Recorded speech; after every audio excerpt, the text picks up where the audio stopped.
وہی روشنی ہے، اسی سے روشنی کا بھرم قائم ہے۔ یہ جو چکا چوند آپ کو روشنیوں کے شہروں میں نظر آتی ہے، یہ روشنی نہیں ہے۔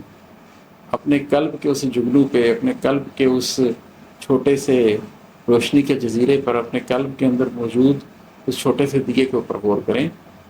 جب تک وہ زندہ ہے تو روشنی کا بھرم ہے، اس کے بعد تو روشنی کا کوئی بھرم بھی ختم ہو جاتا ہے، وہی روشنی ہے، اس کے علاوہ کوئی روشنی نہیں۔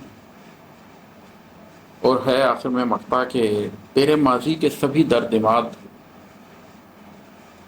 تیرے ماضی کے سبھی دردماد ایک امید میں ضم زندہ ہیں۔ زندگی میں بڑے درد پائے ہیں، بڑے غم پائے ہیں، بڑی تکلیف پائی ہے، لیکن جب زندگی کو ایک مقصد مل جاتا ہے نا، تو میں بار بار کہتا ہوں کہ پھر وہ سارے درد اکٹھے ہو کے غم ہستی کا درد بنتے ہیں۔ اور پھر وہ غم ہستی کے درد جب آپ کو روشنی دیتے ہیں تو وہ آپ کو امید دیتے ہیں، اور پھر اس امید کے پیچھے آپ چلتے ہیں۔ تو جتنے بھی ماضی کے درد تھے میرے، وہ سارے اکٹھے ہو کر اسے ایک امید کے اندر زندہ ہے۔ وہ جو ایک امید منزل پانے کی ہے، وہ جو ایک امید ہے کہ میں قلب کی روشنی سے آخرت کی منزل پا دوں گا، اس امید میں ضم ہو گئے ہیں سارے غم۔ وہ غم نہیں رہے، وہ سارے غم قبول ہیں اگر وہ ایک آخری امید پوری ہو جائے۔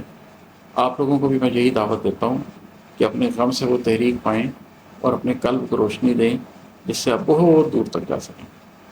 ابھی کے لیے اتنا ہی، بہت شکریہ، السلام علیکم۔